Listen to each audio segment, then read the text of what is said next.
Welcome viewer, I am Murugan S. This video tutorial describes, fix Windows 11 25H2 not installing. First method is change services settings.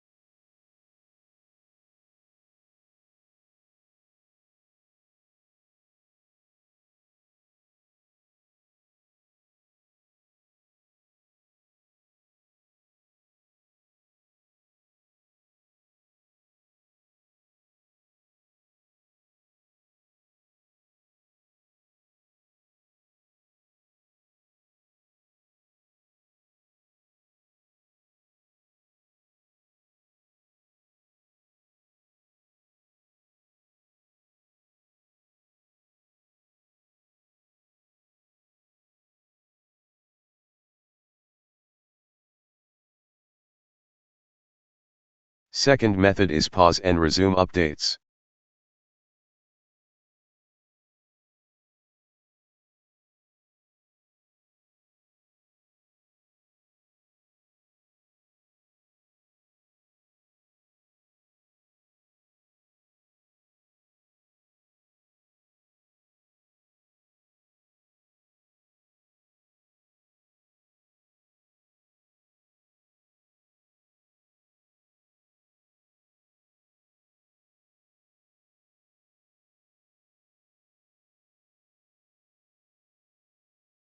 Third method is system file checking.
Fourth method is update using Windows 11 installation media.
I hope this video tutorial helps to you. Please like, share and don't forget to subscribe my channel. Thank you very much. See you next video.